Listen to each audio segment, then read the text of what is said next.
Hello again from Metro Manila, the Philippines, Southeastern Asia, and happy Sunday local time. So, Donald Trump has suffered yet another defeat in his attempt to overturn the free and fair election results, which showed him losing to his Democratic challenger, former Vice President of the United States, Joe Biden. So, in Wisconsin, another state that Biden narrowly won, Milwaukee County presidential recount ended. What was the result? Biden slightly widened his margin over Trump. In other words, once again, Trump's claim that there was massive vote fraud in the recent US presidential elections, again, it was refuted. Published on the website of the USA Today newspaper on November the 27th, 2020, by Allison Durr, Milwaukee Journal Sentinel. So what happened was that Biden gained 132 votes to his margin of victory. Biden did add 257 votes overall. Trump added 125 votes. The results came on Friday evening, 7 days after the effort to recount nearly 460,000 ballots cast in the county began at the downtown Wisconsin Center. Before the recount, Biden had 317,270 votes in Milwaukee County to Trump's 134,357. Milwaukee County Clerk George Christensen said after the Milwaukee County Board of Commissioners adjourned at 5:30 p.m. that the recount demonstrated that elections in the county are fair, transparent, accurate, and secure.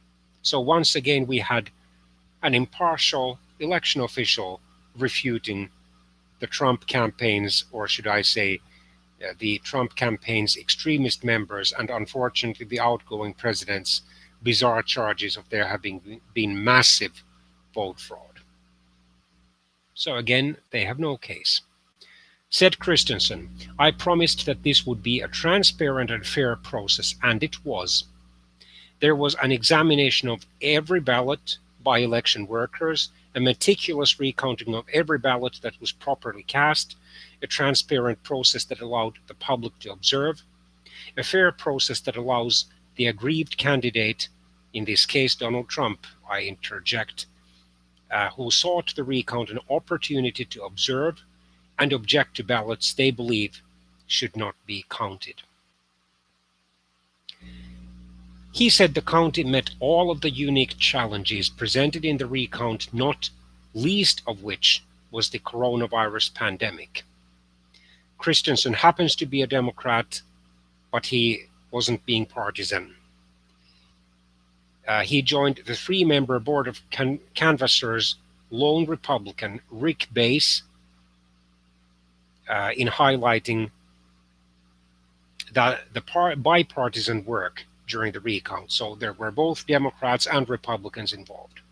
Bass said he trusted the Trump campaign is looking forward to its day in court and that some things had to be corrected during the recount. Bass continued, it is important for people to understand how their government works. A recount is just that, a recount. Now there's evidence that will be taken to another level and it will be reviewed there, but this body has conducted itself in a manner that is exemplary. We were not the rest of the country. We did not have yelling, screaming, shouting. We had counsel that could make an articulate argument. We've done the best we can do given the circumstances that we are under. The Dane County recount was expected to continue into the weekend after day off for Thanksgiving.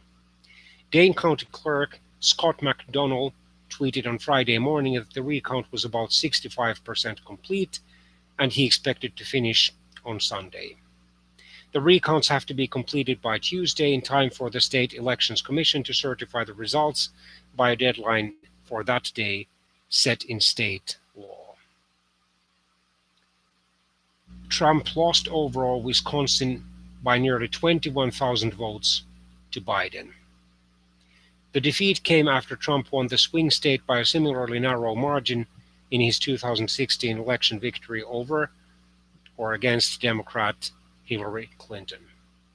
Trump's campaign in this exercise in futility, or for this exercise in futility, paid 3 million US dollars for the partial recount, requesting a retallying of the votes only in Wisconsin's largest and most liberal counties of Milwaukee and Dane.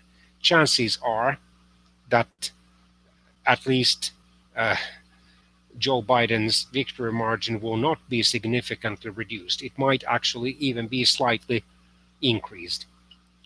So, once again, this is a waste of money, but indirectly, Trump may be gathering a so called court case chest.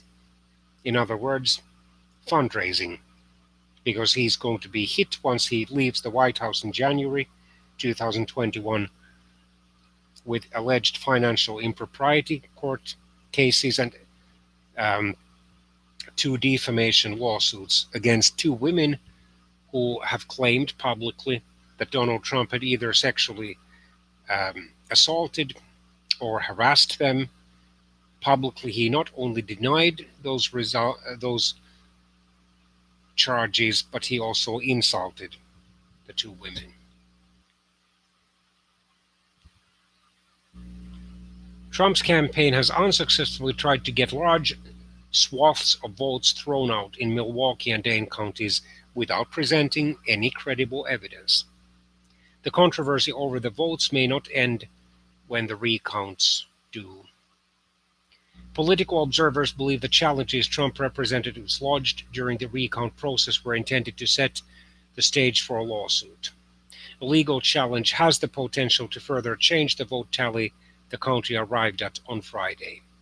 However, since the recount began, the ground has shifted across the United States, with the key states of Georgia, Nevada, and Pennsylvania certifying their vote tallies for Biden, and the Trump administration clearing the way for Biden's transition into the White House to officially begin.